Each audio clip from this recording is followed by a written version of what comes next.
Welcome to Attacktive directory from TryHackMe. We're going to be running through this one for the first time, and I went ahead and done some of the pre-setup kind of stuff, and I checked these ones off here. Like I deployed the machine and made sure that I had Packet ready to go, and Bloodhound and all that stuff, Neo4j. And if you don't know how to set those up, I do have a video where I cover how to set up Bloodhound, Neo4j, and all that stuff. So check that one out. But yeah, we're going to do this pretty much on the fly here, see how far we can get in the next hour or so. And one thing it says here is 99% of corporate networks run off AD, but can you exploit a vulnerable domain controller? So we have some information here. We know we're dealing with Active Directory. We know we're dealing with the domain controller. And yeah, I talk about this stat a lot of times. Like pretty much all the internal networks that companies use are going to use Active Directory. It's the industry standard, so that's why this is really relevant to learn as a pen tester. So let's just start here. This one is guided, so we won't have to go at it completely on our own. Now, one thing I did start as well is I downloaded Auto Recon, the tool from Tiberius, and I just have that running in the background. So it's gathering a bunch of data, a bunch of scan data, saving us a lot of time we normally spend doing it manually. But if you guys are new, I would say learn how to do this stuff manually before you go out and use this tool. It is a really powerful tool. And to be honest with you, I'm just going to use this as a backup. I'm going to run the manual commands in this video. So if you are a beginner, then I think it should still be beneficial. But know that a tool like this exists. So here's the tool for you guys. If you're not familiar, this is the GitHub here, Tiberius Auto Recon. And to install it, I just followed the installation steps here. Every single step, I just copy-pasted into my terminal. And I use this method one here, the pipx way, just to manage my virtual environments, which can be kind of tricky in Python. Things can get messed up because there's no, outside of virtual environments, there's no clean way to do it. You have different dependencies for one program versus another. It could break things, so I would recommend doing it with method one that he has listed there. And it's already, it's discovering a lot of ports, doing a lot of scanning. We won't worry too much about this right now. Let's just get back into the actual instructions here to see what they're going to have us do. So welcome to Attacktive directory. Welcome to your user. Thanks for doing my first room. I originally created this room for my final project. Okay. Enumeration, basic enumeration starts out with an nmap scan. Nmap is relatively complex utility that has been refined over the years to detect what ports are open on a device, what services are running, and even detect what operating system is running. It's important to note that not all services may be detected correctly and not enumerated to its fullest potential. Yeah, exactly. Everything that Nmap tells you is just its best guess based off of like what you told it to run. Like if you do the default scripts, if you do the version enumeration, the TAC SV, that's going to do some additional checks that's going to give you more accurate estimates as for what services are running on the ports. If you don't run it with TAC SV, it's just going to guess what service is running based on the port number. So basically, whatever the default is for that port, the most well-known one. And remember, you can run any service on any port, so that's not a foolproof solution either. Also, when it comes to detecting whether it's Windows or Linux, there's certain things that it does. It looks at TTL and things like that, and it's not always 100% correct. So despite Nmap being an overly complex utility, it cannot enumerate everything. Therefore, an initial Nmap scan after the initial, we'll be using other utilities to help us enumerate services on the device. Yep. So what tool will allow us to enumerate port 139 and 445? Well, there's a ton of tools that I could use. I like to use CrackMap exec. I'm guessing that's probably not the answer, but I like to do that for 445. Let me just try it. I mean, that's always the way that I like to do it. You could do SMB client. That's probably what they want, SMB client. Or SMB map even. There's so many tools you can use. Let's see here. What would they want us to do? So for each user account, Available for submission. You can retrieve flags for user accounts via RDP. Okay. Yep. So this is like whenever you're logging in to a user on a domain, you put the domain first and then you put the /. So that's just something to note as well for all this stuff. So let's see. I mean, if you're ever really stuck on this, you could always like Google this. Now, obviously, don't look at the answers like at like a write up for this or whatever. But yeah, this is what came up here. Well, this came from the write up, so that's a little unfortunate. But yeah, you can Google this stuff. Just be careful with answers. So they're saying enum for Linux. Yeah, you can use that. I prefer. That's why I pulled this up here because I just installed this tool before the video, because I like to use enum for Linux NG, which is like the next gen version, they say, of enum for Linux. Because if you run just the original enum for Linux, it's really outdated. It's actually, I think, written in Perl, so you'll have a lot of errors and stuff, things that just don't work with that tool. But if you use this one, it's like updated in Python, and it gives you a lot of the same, pretty much all the same information, but without all the errors and stuff breaking. So that's what I prefer to do. But yeah, we can run enum for Linux. There's a lot of other ways we can enumerate 445 as well. So this question could be a little bit misleading. But what is the NetBIOS domain name of the machine? So there is a number of ways to get that. We can get that. Probably they want us to get it from enum for Linux. Let me just show you enum for Linux NG so you guys get a feel for how you'd use that tool. So I just installed that into the opt directory. So if I go to opt enum for Linux NG, I could run Python 3. And I did test this out beforehand just to make sure my tools were working. So yeah, this is the only command that I ran here earlier.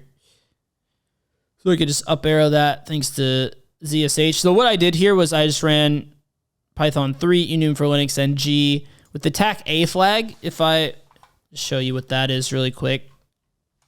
So if I do Python 3 enum for Linux NG with the TAC-H, you can see that if we run it with TAC-A, it's the same thing as if we ran it with all of these flags here. So it's going to do simple enumeration, a bunch of enumerations basically. But unfortunately for us here, looks like we don't have access. So probably the null sessions and stuff aren't supported. Because if you just supply it like this, like it's trying blank username, blank password, so it's trying a null session. And yeah, if that's restricted, then it's going to be limited in how much info it can actually bring back.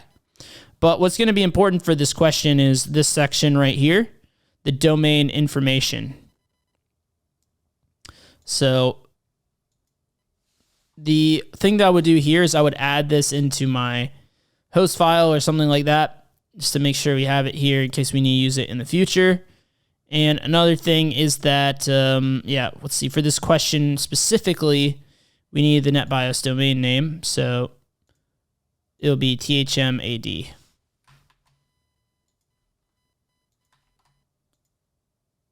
All right. What invalid TLD do people commonly use for their Active Directory domain? So that would be the next one. I'm not actually familiar with TLD. TLD Active Directory. Oh, top level domain. Okay. So let's see here. .local, I believe. Because, yeah, if you do a .local, that's not meant for like an actual production domain, right? This is like just meant for like your own local server, right? Now, because with TryHackMe here, there is no Active Directory environment here. We're just testing one machine. The domain controller also has like all the other services on it, like the web server and stuff like that. I believe there's a web server running on this one. yeah, the entire domain environment is just one machine, so that's why they're able to use .local. But you wouldn't want to use this in an actual, production environment. So enumerating users via Kerberos. A whole host of other services are running, including Kerberos. Okay, Kerberos runs on port 88. So we scroll through here, we should see that. Now, like I said, I will run the basic commands for you guys that are beginners. So the way we can do the scanning, right? We just run an nmap scan. So that is one thing that we can do here, and just modify it from the last time I ran it. So I like to run it with SVSC. I'd throw in the TACV as well for verbose, so you can see the ports as it discovers them.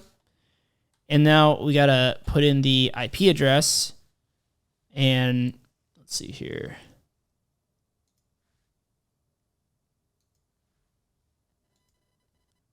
And here we go. This is like the basic testing that I created, just a little template for you guys on the note sheet here. As you see, like I didn't really get very far in this. I was just testing out the recon ng, and from that tool, I think I ran like a crack map exec command as well. I got this this information here.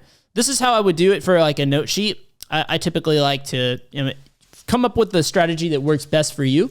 But the way that I like to do it is put the box name, the IP address, and recon, and then each port that I enumerate, I put all the information underneath. So I could even say like 139/445. So let me copy that IP, put it in here, and yeah, you see it instantly discovers a bunch of different ports. One of them is 88. Anytime you see that, you can be pretty confident you're dealing with a domain controller. So you got RDP, HTTP, DNS, SMB, RPC, SMB, Kerberos. This is like LDAP. And forget. 593 is some kind of, not sure off the top of my head. That one I don't normally look at too intensely. TCP 593. If you don't know what a port is, you could just Google it. So you can look it up here, and you can see, okay, this is HTTP RPC. And yeah, it'll tell you a little bit of information on what commonly runs on those ports. Now, keep in mind, this is not 100% foolproof, because yeah, you could run these services on alternative ports, different ports. So, but usually people run them on the defaults, and you can get some information on them from there. And even if someone runs something on a non-standard port, you can still figure out what it is. You're just going to need to do a little bit more enumeration on it. And if you're running it with the -SV flag, Nmap will do that enumeration. You'll figure it out. So don't think from a security standpoint that like, oh, everyone should just not use default ports, because it's still really trivial to figure out what the services are. So yeah, no vulnerability in running default ports is basically what I'm trying to say. But yeah, back to this. Whole host of other services are running, including Kerberos. Kerberos is the authentication service within Active Directory. Yeah, so that's how Active Directory does authentication. It uses Kerberos auth. And that's something I would definitely recommend looking into, because it's important to how Active Directory works and the quirks associated with it. We're going to really be abusing Kerberos a lot in this room probably.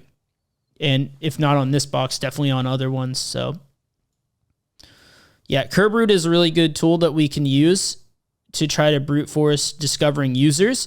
So that's the very first thing we're going to need to do is, or one of the interesting things that we'll want to look to do, right? Because we saw that SMB is available, and that is by default on all Windows systems, even like Windows 10, like non-server versions of Windows. The SMB port is open. And we also saw that we did not have access to like a null session, like logging in with an empty username or password or guest account or anything like that. So what we need to do is find some valid users. So that's one thing I'm going to keep my eyes peeled for as we continue. See if I can find anything. Okay, so they actually provide us with a user list and password list to cut down the time. So they're just giving us this information straight up. If we didn't have it, we'd have to do a bunch of enumeration to see if we can find it anywhere. So I would, since there's a web server running, I would look at that web server to see if maybe there's some usernames that are called out on that website, or maybe some email accounts where I could kind of guess what their username might be.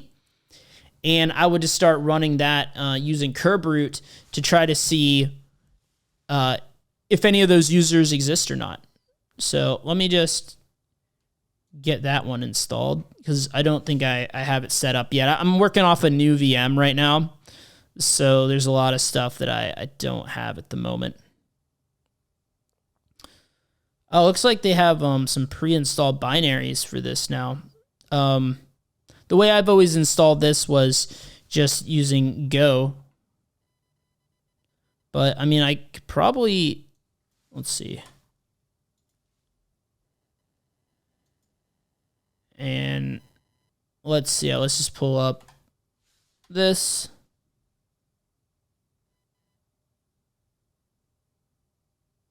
And I'll download the 64-bit AMD 64-bit version. That'll save some time. I don't have to worry about setting up Golang and all that for right now. And so then I'll copy it to my op directory. So I'll just make dir for KerbRoot. Actually, you know what? Let me just put it in my path. So let's see what exactly my path is. So I could even go into...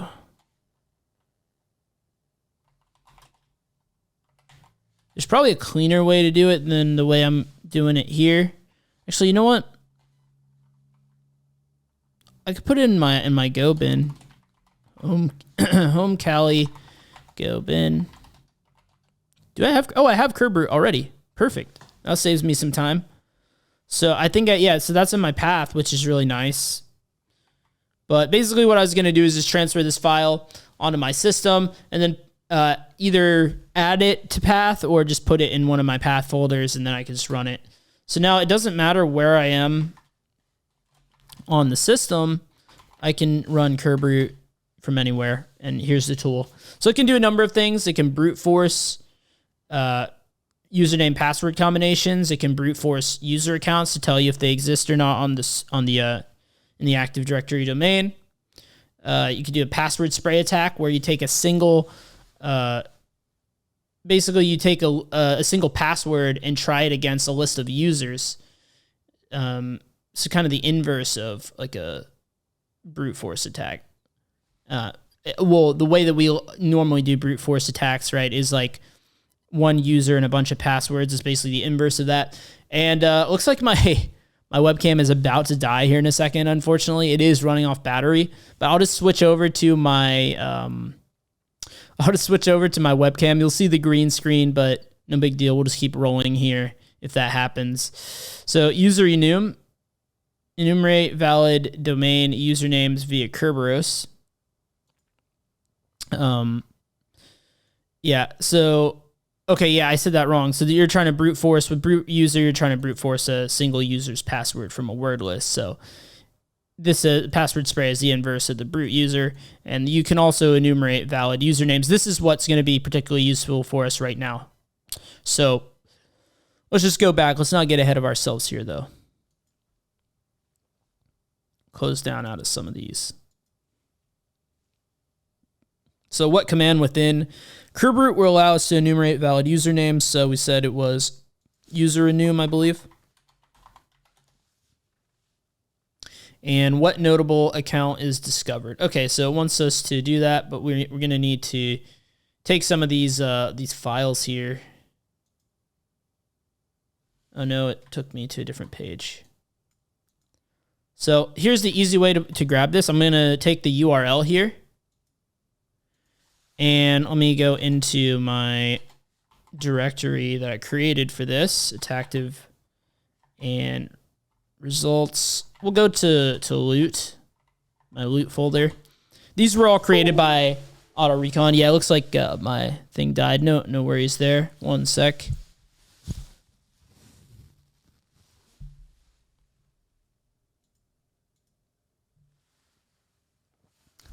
Oh, looks like I don't have that as a camera source. We'll just go without video for right now, since I don't have it set up on OBS.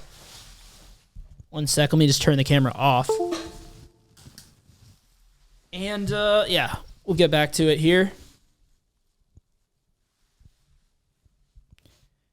And all right, so from this point, what I would do is a simple wget command to pull that down. So wget and then the URL, and that's going to download that file for us. So now, like, we can take a look at it. We have all these users here. So if we go into curb root, and let's say we don't know how to use userenum, we can do userenum, then do the help after that, I believe. And yeah, now it's telling us the help message specifically for a userenum. So here's the different flags that we can give it. So let's give it the full domain. Oh, here's something that I added when I was doing the initial test just to make sure my tools and stuff were working.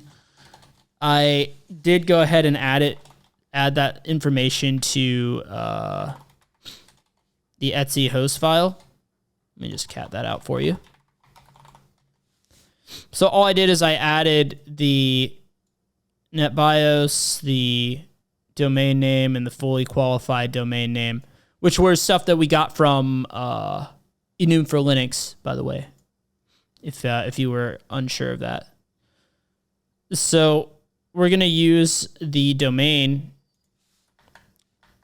That's one thing we need. TACD and spookysec.local. That is our domain. And then we're going to use, let's see what else we need here. And then, yeah, after any flags, that's the only flag let's see. I think we might need TAC-TAC-DC as well. So,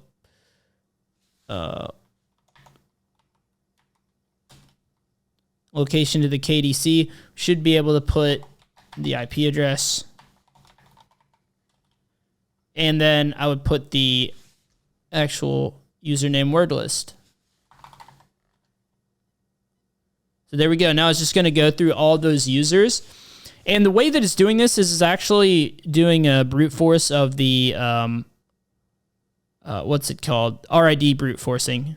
So if you want to find more information on that, I would definitely look up, look into RID brute forcing, because that is the way that curb root is actually able to determine which ones are valid. And there are other ways that we could go about doing this attack without curb root. Like you could do it in, I believe, crackmap exec as well. But yeah, we already see like a number of valid usernames. So that is really helpful. So that's something we're going to want to add to our SMB recon section in our notes here in a minute.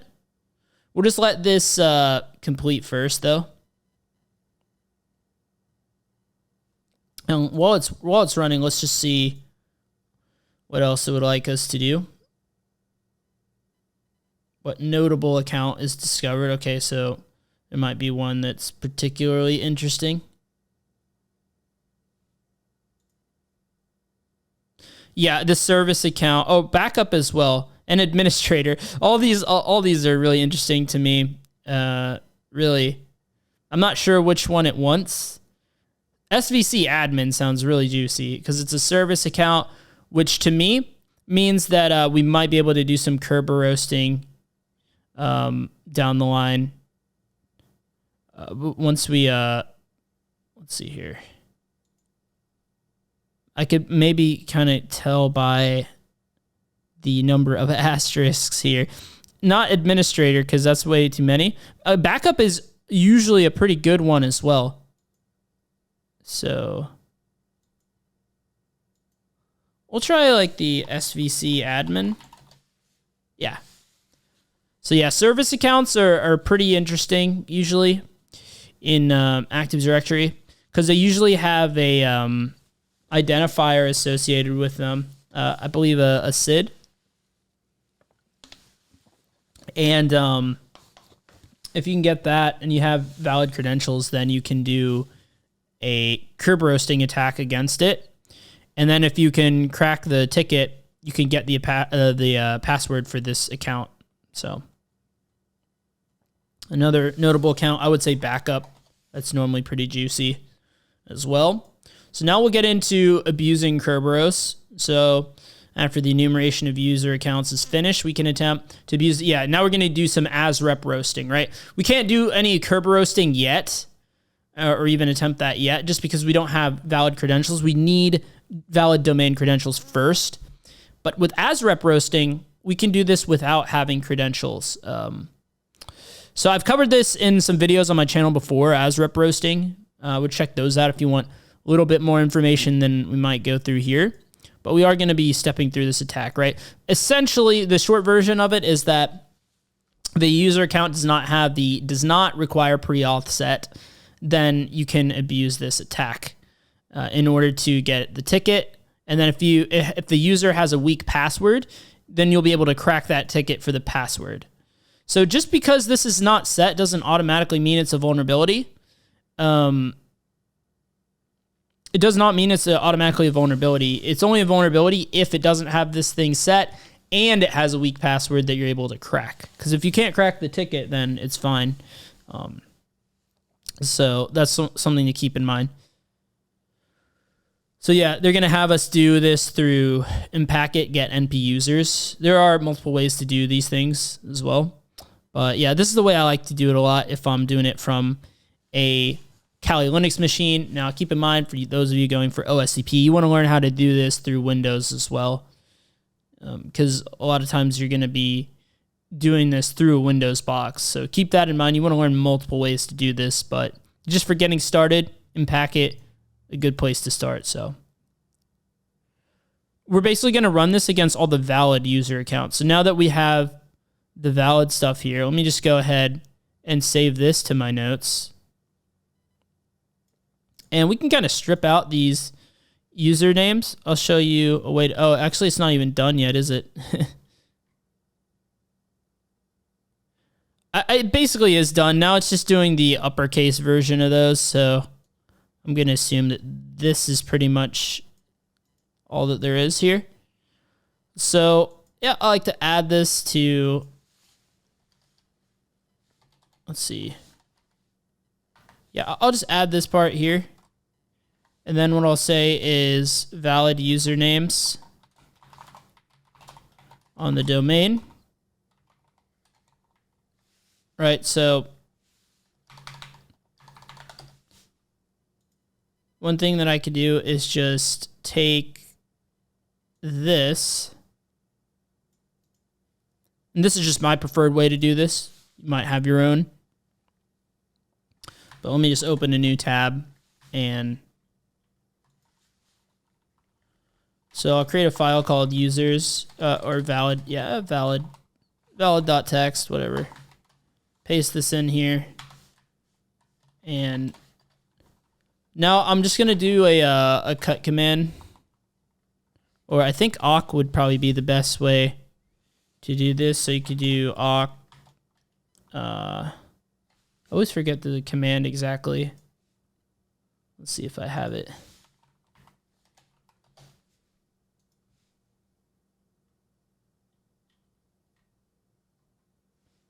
I'll look up in here. I have some OSCP notes in here that I don't want to dox, so I'm just going to do this on another screen just in case. But I'm pretty sure I should have my awk command somewhere. I always forget the syntax. It's kind of weird syntax. Okay, yeah, here we go. Awk, capital F, and then print.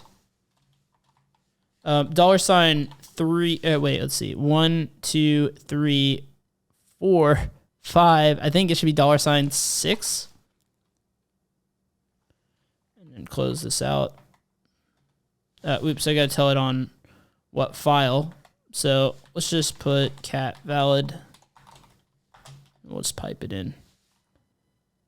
Valid.txt. So let's try another one. 5.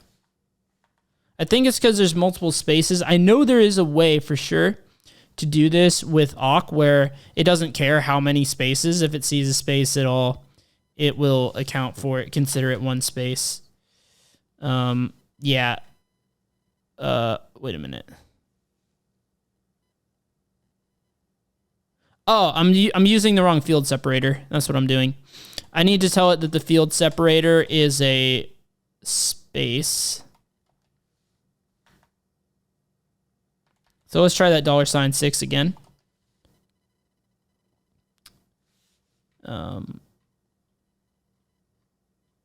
Okay, it looks like...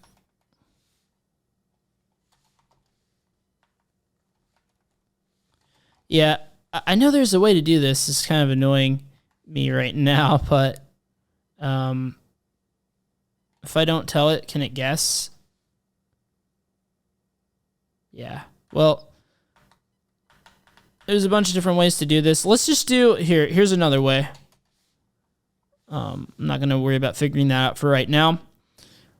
What I'll do is say, we want to grep. So we cat this. We could do a grep for Perl regex and say, let's see here.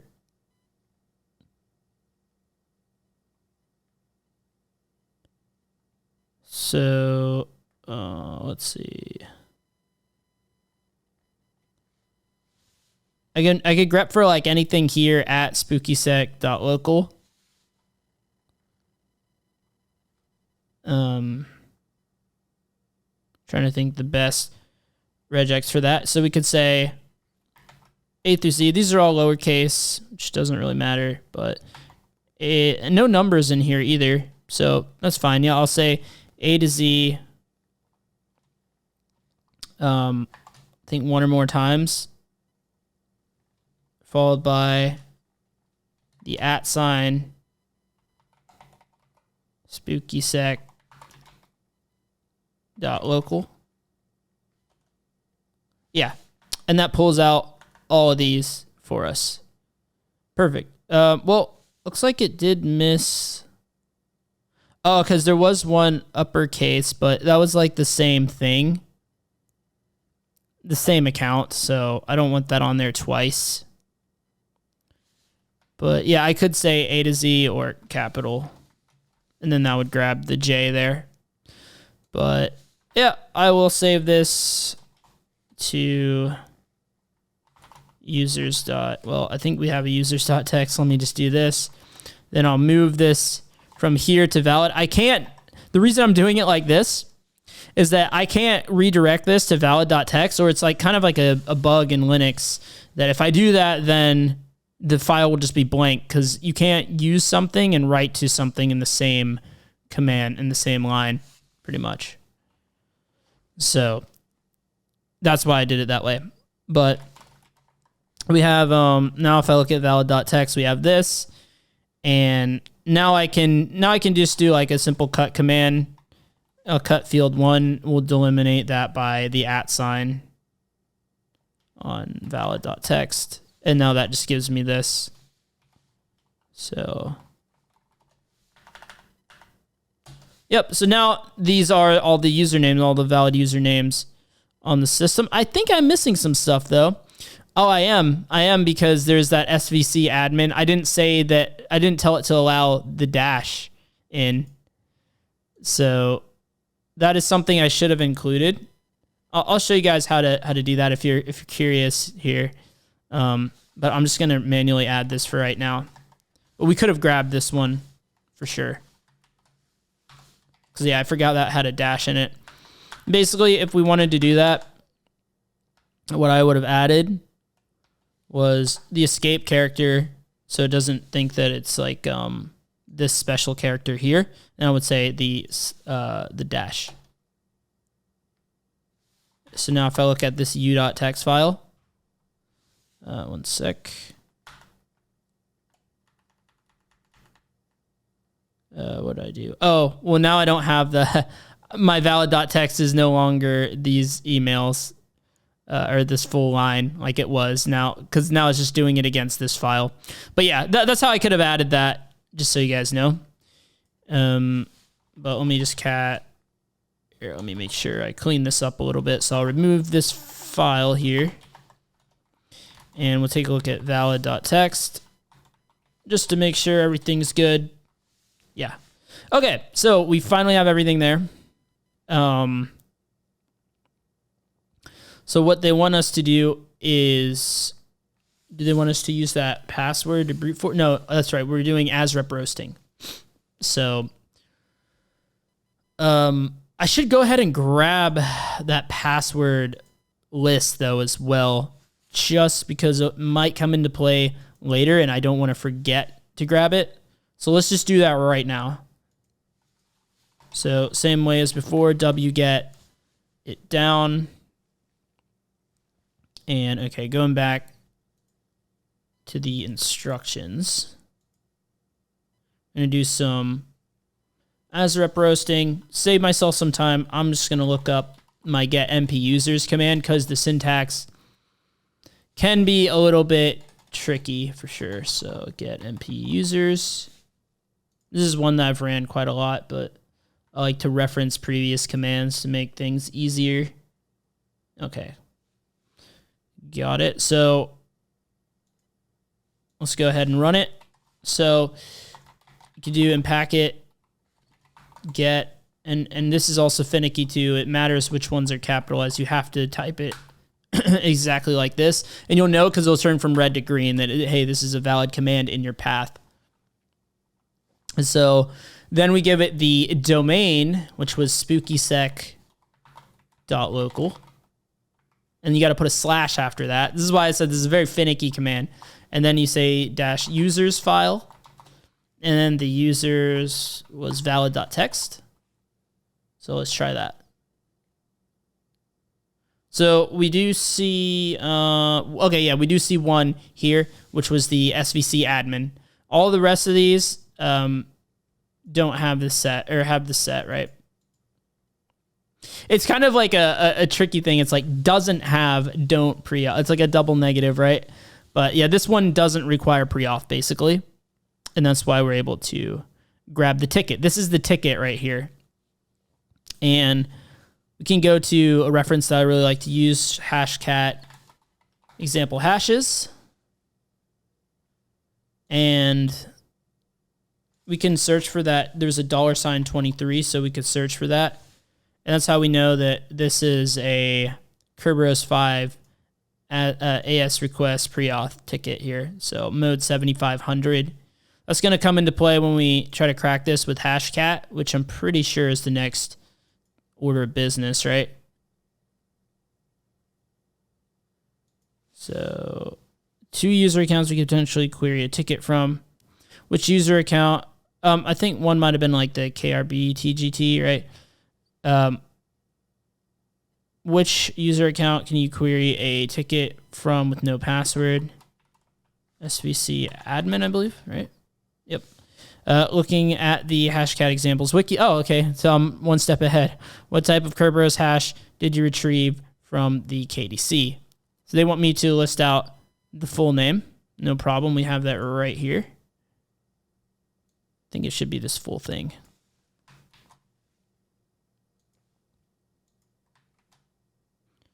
Hopefully.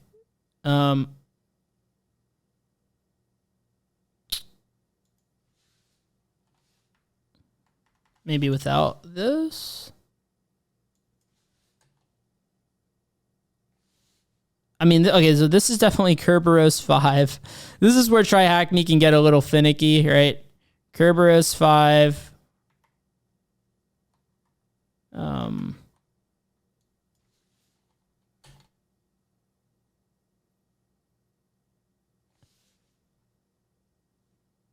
let's see. Was there something else that I'm missing here?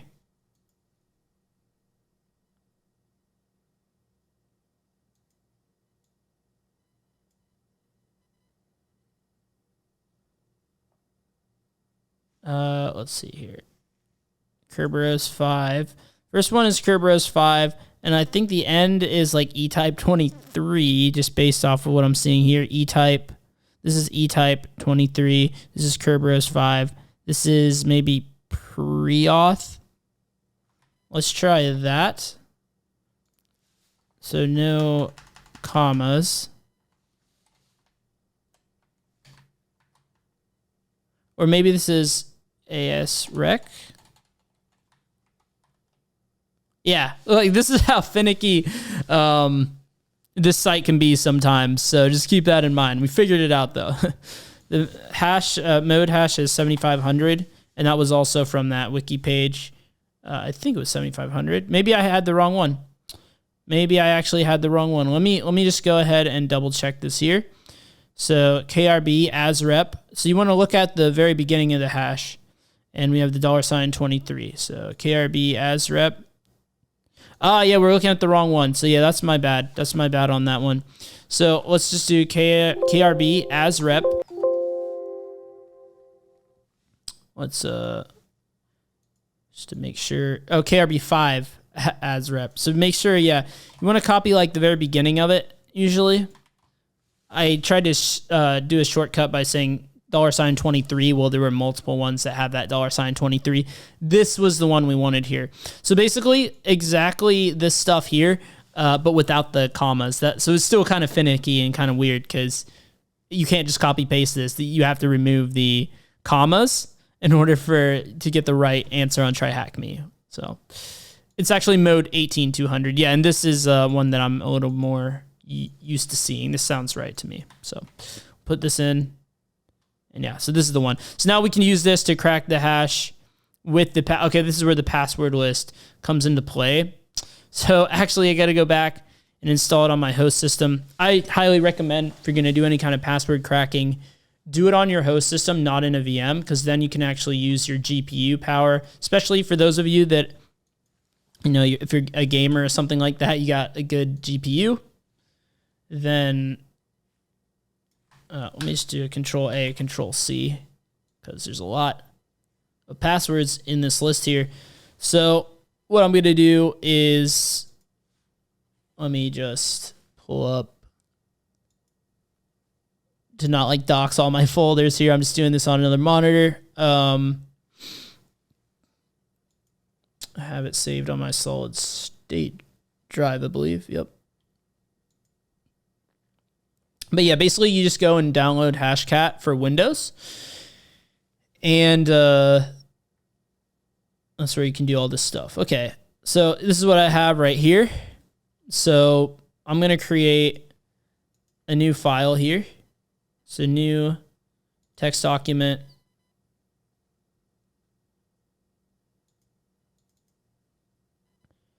And I'm just going to paste in all that stuff. Save the file, and we'll rename it to,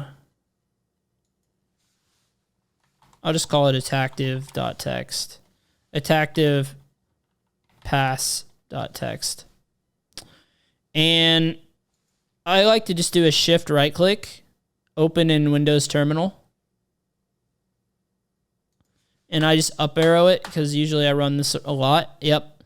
So let me clear out whatever I have in cracked.txt right now, whatever password. Okay, cool. That's already cleared out. And now what I'm going to do is this new version of Hashcat, by the way, if you have I have version 6.2.4. If you have a newer version, usually you don't even need to tell it what mode anymore. It'll just guess it for you. So that's really nice. Now, one thing I need to do first is put the hash in this hashes.txt file. So let's do that. This was an old hash that I cracked earlier. Never mind that.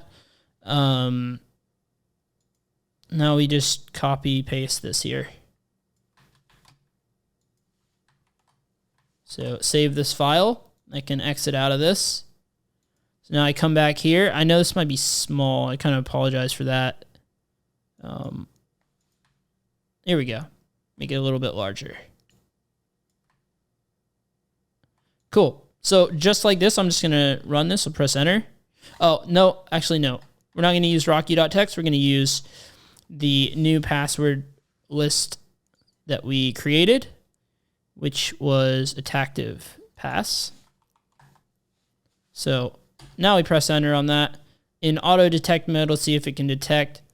I know I'm recording right now, so hopefully this doesn't mess with the recording too hard on you guys' end. I know some like streamers and stuff like that say they can't run this while they're streaming. I don't know how it works with local record, but yeah, you see this here, cracked. That is what we're looking for here. And now I can just go back and check the cracked.txt file. And that gives us this password here, management 2005. So, here's something let's go along with our notes. Good to, I'm not going to type up like all the like detailed note stuff, but what I will do is at least, pretend like this is like OSCP or something like that. I'm going to be logging the information as I find it. I actually need to fill that in. So we can, take a second here and say, password, or, let's see. What did I just copy in my clipboard? Okay. Yeah. So this here is, ASREP roasting. All right, then ticket, hashcat, and obtain the following domain credentials. So I can just say something like this. And this is very quick and dirty notes here, but yeah, that gets the job done for me. This is SVC admin. And then the password was management 2005. No capital letters, I didn't think. Yeah, okay, cool. We're good on that. So, yep, these are the credentials that we got for the domain. But for the valid usernames, let's just cat out valid.txt. I'll just copy this. And just so our notes are up to date. And yeah, we're good to go. Let's keep moving along from here. Let's see what else they want us to do. Let me just copy this to clipboard. We're probably going to need this.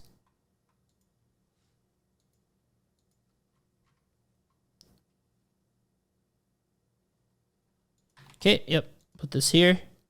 And we have finished task 5. So now we're going back to some more enumeration, it looks like. What utility can we use to map remote SMB shares? That's probably the SMB map command, I would think. Let's see. Let's see. There's different ways you can do. You can map them with mount. You can mount them with the mount command. Let's see. Let's see, just like what their hint is, SMB client. So SMB map is what I would typically use. Let me just look at my notes. If there's a lot of SMB tools if you didn't realize. So let's see. Let me just look at some other tools that I commonly use to see what magical one they want me to type in here. Right? There's SMB get.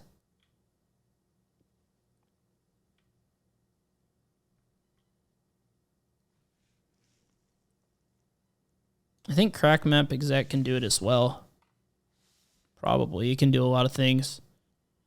But we could see like which one it wants us to put here.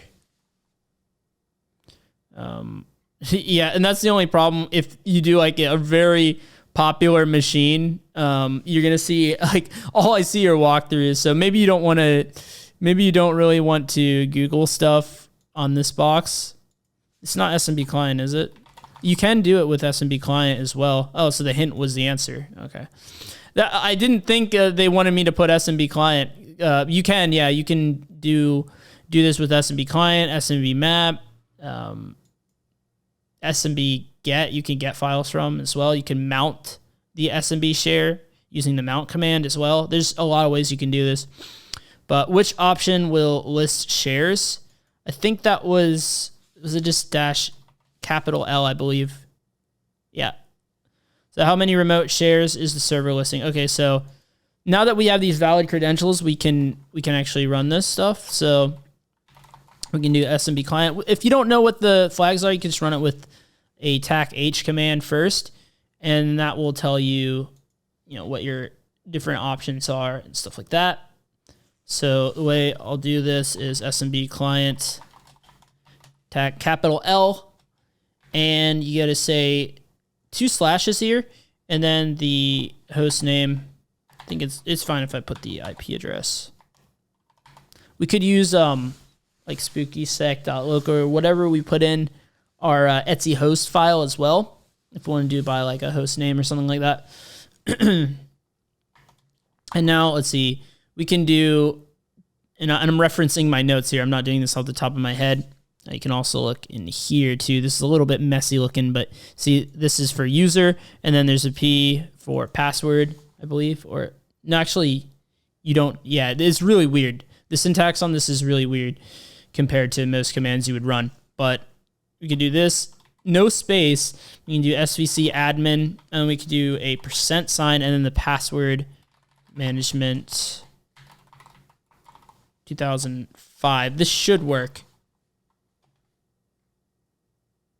Yeah. So that listed out the commands. Usually I don't do it this way. Here's the way I would normally do it. I like to use SMB map because it doesn't just list the shares, it tells you your permissions. Also, crack map exec is actually, that is the most used tool I would do for this, is crack map exec. But you can do this with the IP address, and I'm not sure how you specify username password. Let's just see if it's like this.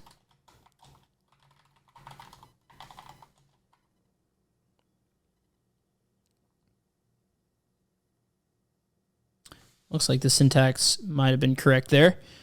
But what it will do is not only will it list the shares, but it'll tell you what permissions you have on the shares. So that's a little bit more useful than what SMB client gives you. You see that we have read-only permission on backup, which is a non-standard disk drive. So that might be really lucrative here. We have read access to IPC. So we could actually do a full-on RID brute force attack.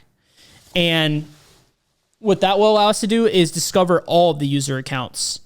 We could do that through crackmap exec, and we could know for sure all of the user accounts on this machine, or on the domain pretty much. And we don't have access to admin or the C drive, so we can't get a shell with like an attack like PS exec or anything like that, using PS exec. And so most likely we got to keep going for more information. The way I like to do this kind of stuff, like I said, I like to use crackmap exec. And I tested out crackmap exec right before I got started with this box, so I have the convenient up arrow there. When I did run this, there was nothing, no access. So if you don't have access, you'll see something like this, like error, account disabled, or whatever the error message that it got was. But once you do have valid credentials, as we do here, what you can do is say svc admin, and the password would be management 2005. And I added this shares here. It's going to list the shares and tell me the permissions I have on it. This is the way I usually like to do it. Just personal preference here. It will give us pretty much the same info. I like how everything's nice and color coded for you. But how many is the server listing? So 1, 2, 3, 4, 5, 6. And then there's one particular share we have access to that contains a text file. It's probably going to be backup. Yep. So now we can use something to actually connect to it. We can use SMB client. This is where I would actually typically use SMB client. We got to remove -L, which is for listing. And we're going to need to add backup because we want to connect to the backup share. So now I can basically interact with this. It's pretty similar to FTP if you ever use that. So we can just list the credentials like this. You get file, so get backup credentials.txt. And now that we're done, we can quit out of this. And now we can take a look at that file and see what's going on here. This looks to be base64 encoded.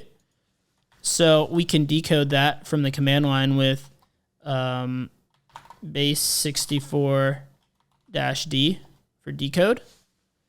And we got credentials to the backup account. So let's just grab all of this. This is kind of the quick and dirty way to do it, but let's just grab all this for our notes.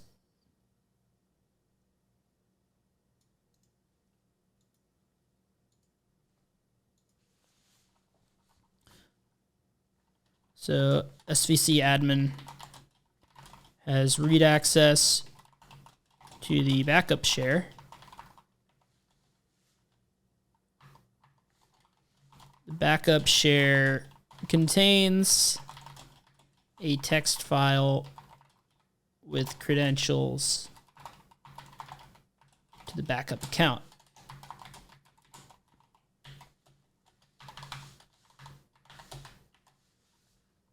So now we have all this stuff here, and then backup account credentials. So that will be backup, and then backup and all these numbers here. So usually, like whenever I get credentials, the first thing I do is I use crackmap exec just to test if the credentials are valid. So maybe I'll do something like, something like this. You can start testing access. You can even use crackmap exec to see, hey, does this have access to like any other services or things like that? I know I'm getting a little ahead of myself as far as what they want us to do in the thing here. But yeah, you see this plus means that it is valid. I could even check to see, hey, like maybe it has access to some other service, right? So let's see, what does crackmap exec let us test? MySQL, SMB, LDAP, SSH, WinRM. WinRM is always a good one, right? If you have Windows Remote Management access, then we can just get a shell on the system. So we could test for something like that, for example. It does not have access to that. But let's see what access it has to the different shares. Let's see if it has any different access, right?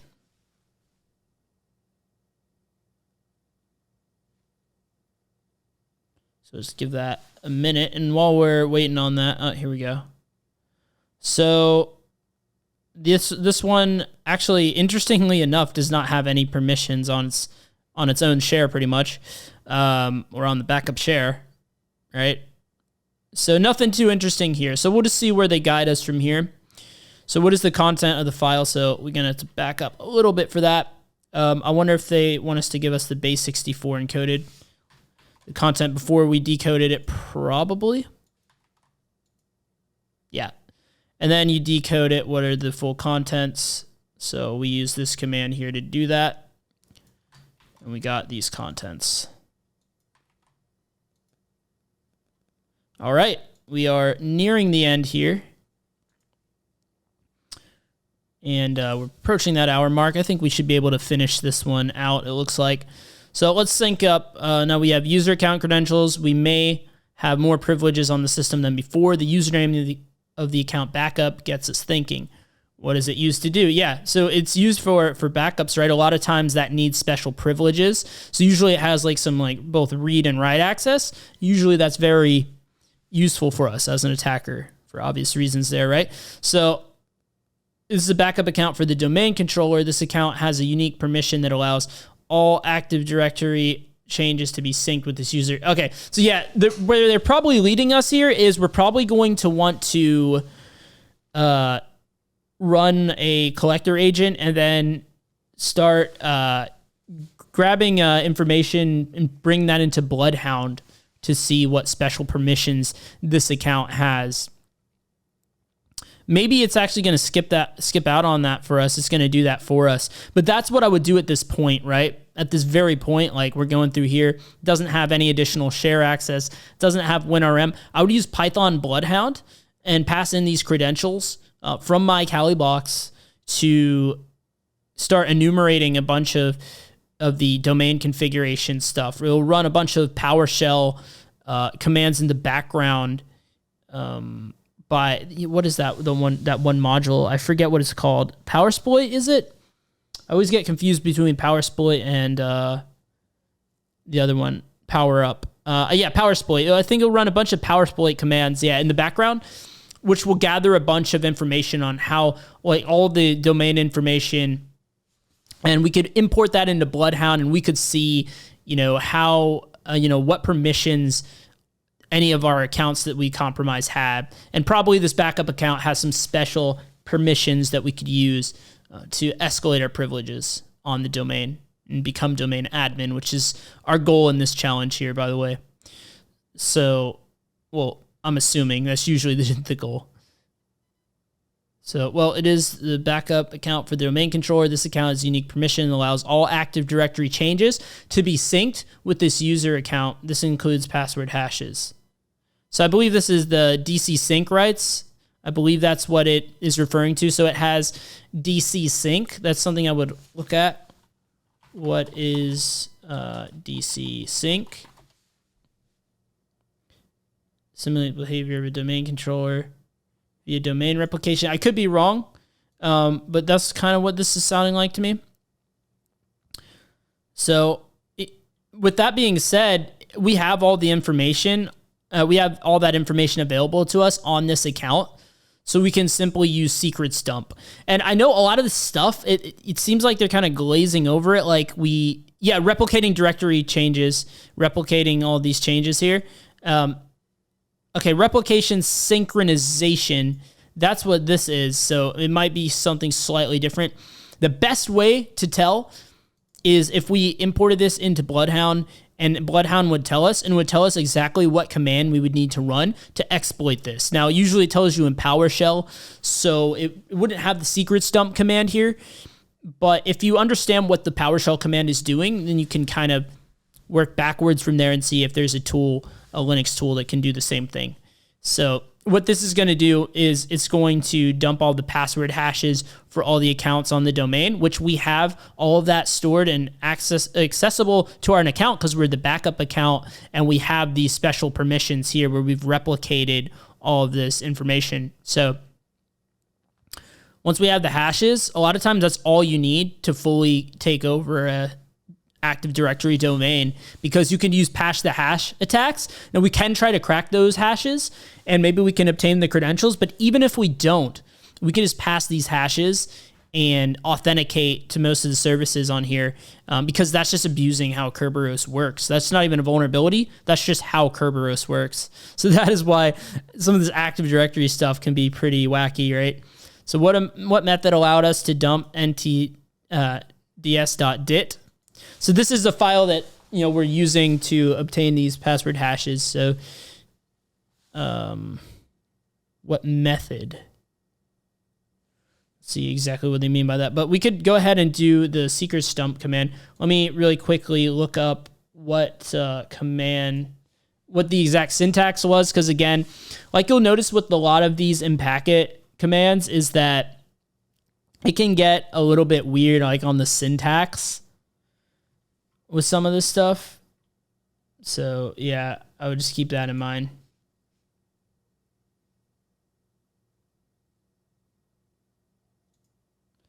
And then let's see here.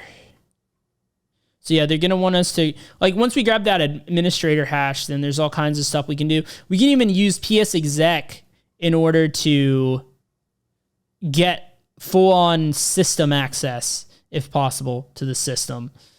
Which is one step above administrator even. So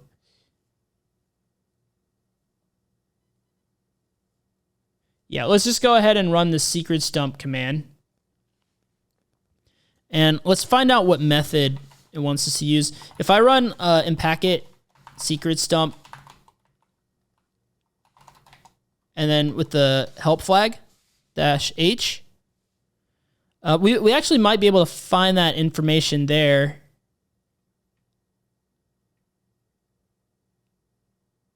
Let's see, I see this here a couple times, DRSU API. And we could even Google, like, what is that, right? And this is how you learn pretty much. As you encounter stuff, you know, you look it up and you read up on it, and this is where it's really helpful to start incorporating learning the theory stuff, right? As you encounter it. So I can see, like, okay, what is this?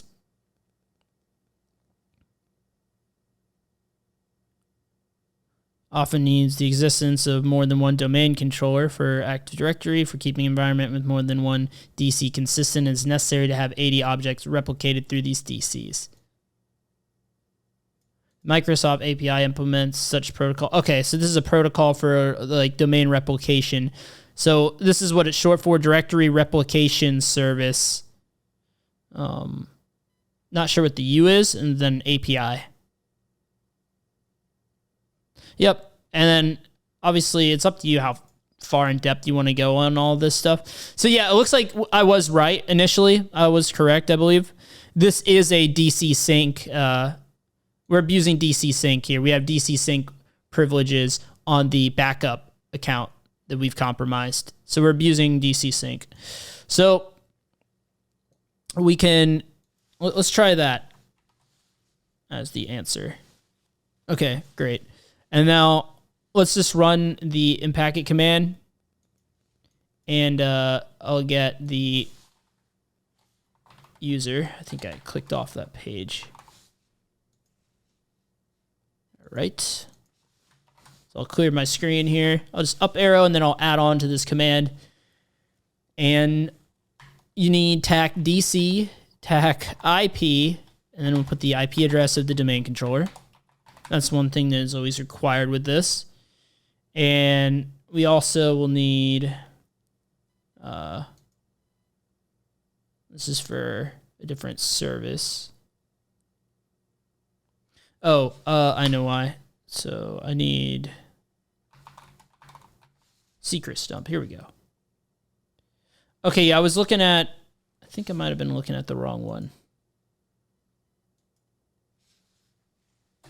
Let's try this one. Here's another command that I think might work better.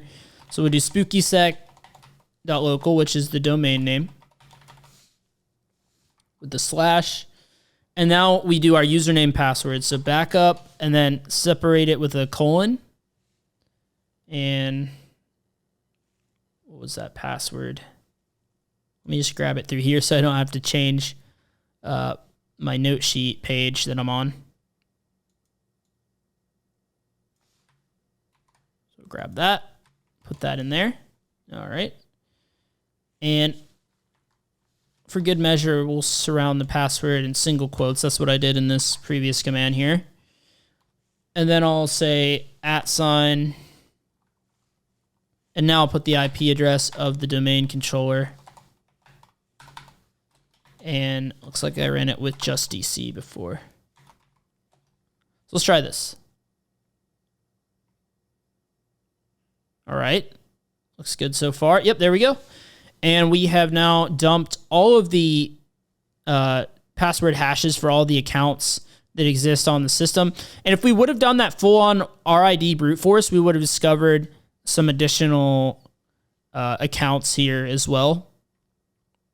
But really what we are the most interested in is some of these we didn't see. I don't think we saw Ori or Skitty or breaker of things. But if we would run an RID brute force using crackmap exec, then we would have found those. I'll show you how to do that real quick as a bonus for you guys if you've watched to this point. So if you do crackmap exec, then we got to provide it some valid credentials. I'll just do the backup account. Any valid domain credentials will do for this. Let me just look at the help here. I think it's --RID or --brute. Let me just get, I'm just going to guess that. I think that's what it is. Maybe it's RID. Yeah. So this is doing the RD brute force, and it's going to come back with all the accounts. Now, it might take a second to run. We'll come back to that one, but we have all this stuff here. Now, all it wanted us to do was get the administrator hash. So this is the first one here is the LM hash. And then this is, so by the way, this is the RID here. 500 is what is the administrator count. And this is the LM hash, and this is the NTLM hash. Usually you need both of these. If you see, you might notice that all of these look the same for the LM hash, and that's because it's the LM hash of an empty string, which is default on all the new Windows versions. Because it's not very secure, NTLM hash is more secure. So, but usually you need both of these, so I would just copy both of them. Now let's just take a step back here and grab what we need for our note sheet, because we're taking thorough notes here. Not going to get too far ahead of ourselves. We'll just go ahead and grab everything for good measure. Now let me go back to this.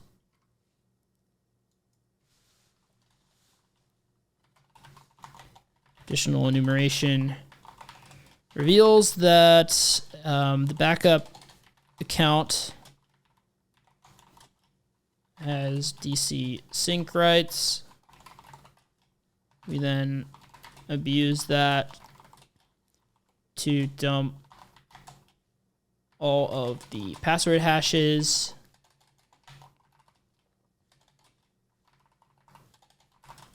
on the domain.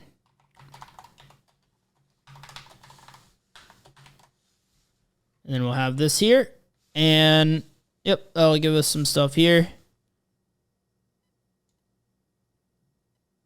So we probably won't even need to crack this. So administrator hash. There we go. We'll just have that. So it's easier to see. That's why I kind of like to have it standalone like that.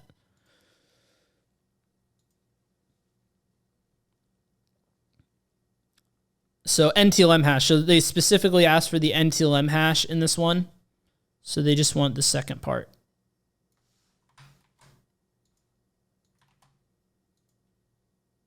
So you put that in.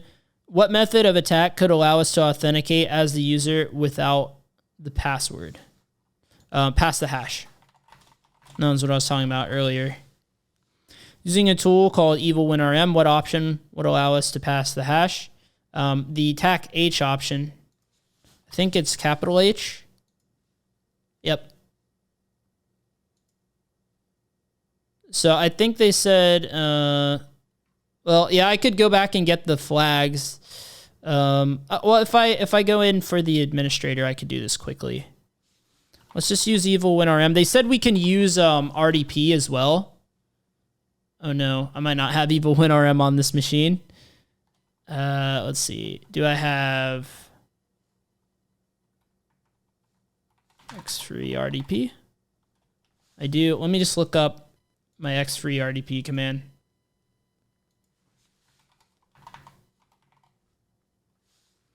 I forget. One of them allows you to pass the hash. One does not. So there's X3 RDP, and then there's another one called, I think it's called R desktop. Yeah. Let me just look at the help really quick for this. Yeah, I think this one allows you to.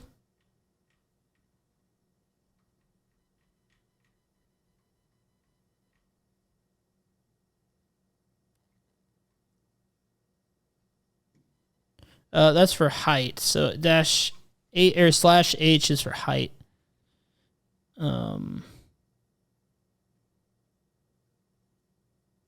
Maybe it's our desktop. Let's take a look at our desktop.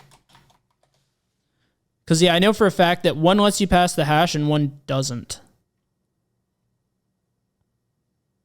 I can't remember which is which either, so.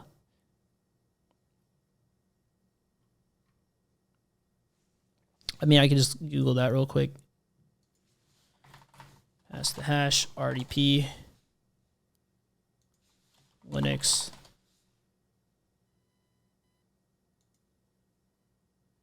Take a look at this article here. Oh yeah, that's another thing you can use as well. But yeah, let's use, okay, X-free RDP allows you to do it. You do /pth, and then it looks like they just supply the NTLM hash for that. So let me just put that on my other monitor and go ahead and do that. Hopefully our thing doesn't close down on us. So X-free RDP, username is administrator, and then domain. I might not need to worry about that. I will put it, yeah, SpookySec. Actually, yeah, we do need to put that because, yeah, what we're trying to log in with the domain account, not local admin, but the domain admin. So yes, we do need domain. And then /pth, this is where we can put, grab that hash.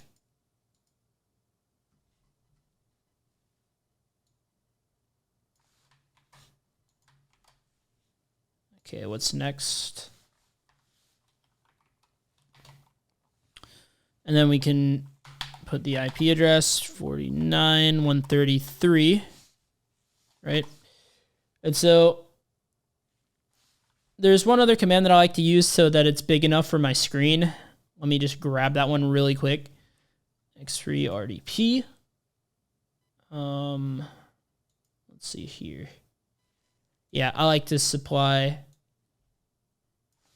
this size command just for my own monitor. I'm using a 1440 monitor, so trust the certificate. And oh, I thought it said we're allowed to. Looks like we're not allowed to log in with the administrator. So that was a big waste, but you know what? Maybe that helped you guys. Hopefully that helped you guys, right? We're doing this uncut here. What can I say? But yeah, Evil WinRM is something I would have to install in order to do that. Let's see. Should I finish this out? I mean, yeah, why not, right? So Evil WinRM. This is a Ruby tool, I believe. So you just got to do a gem install Evil WinRM. Oops. So I'm just going to opt. Actually, it doesn't matter where I installed this from. It's annoying. Oops. Oh no. We're so close. Okay. Let's try this again. Gem install Evil WinRM. And hopefully I don't have to run that with sudo or anything. Yeah. We've run into this issue before. All right, let's try this again.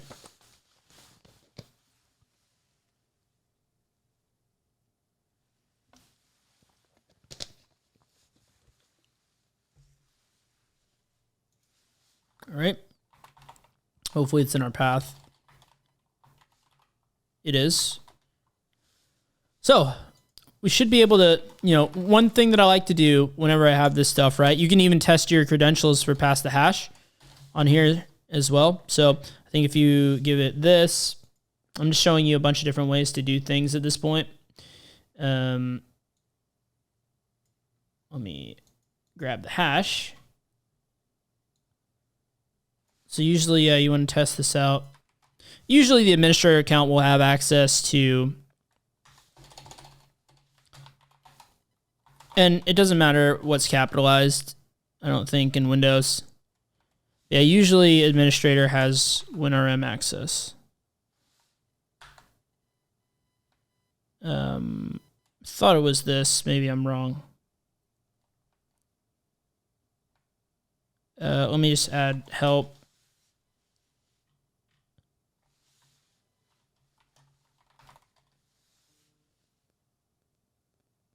Oh, right. I think it actually wants like when you give it a hash, this is why I copied both of them. It wants you to give it the LM and the NTLM hash. So I need like the full thing. Oh, plus RID is not a thing.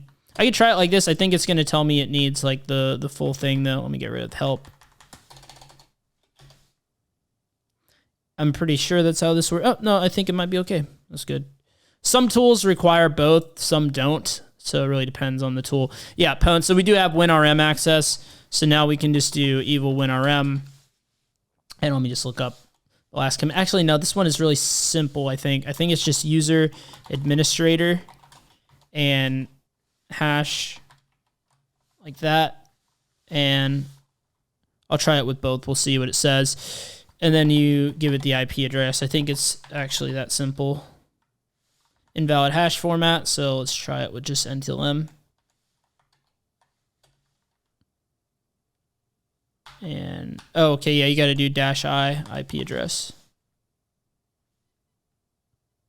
Cool, now we finally gotten onto everything here. So let's see what's here. Let's go back. Let's get into desktop. So we're just going to grab all the flags here to finish this one out strong. So we'll get a root.txt file, copy it, come here, and oh no, it expired. Let's just grab it. Backup account.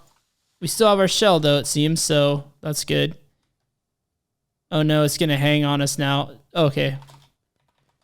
This is a race against the clock. We gotta finish this out. Let's go to backup. And I can do this all in one command. I don't know why I'm not. But you do backup, desktop. We could just cat out the file. What's it called? GCI. Yeah, these all have different names as I kind of suspected. Let me just grab that.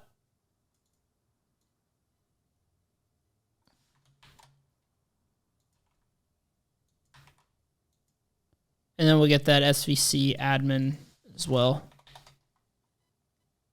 Oh, I don't know why I'm not doing all this in one command. Oops. GCI. So SVC admin desktop. Oh no. Oh no, I think we might have lost. I think we might have lost here. Hopefully the hashes are the same. I don't know that they will be. I could just...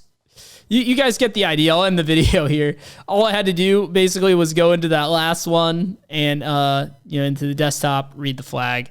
But yeah, I won't drag this on any longer. Hopefully this one was of help for you guys and was good to see just the process of how I'm going through all this. And yeah, if you're interested in learning this stuff as a means to get into the field or get that higher paying job as well, I've recently created my top 10 interview questions that you need to know in order to do that. So definitely check that out. Combine that with, practicing, getting your hands on the keyboard yourself and, watching these videos to, further, it's always good to watch how other people do it. I even do it myself. I look at other content creators, other hackers. I try to watch, stuff on Twitch and stuff like that, and see how different people are going after different stuff, because that'll give you different insights to how you can improve like your own methodology and things like that. So yeah, check out the top 10 interview questions, and I'll see you guys in the next video. Thanks for watching.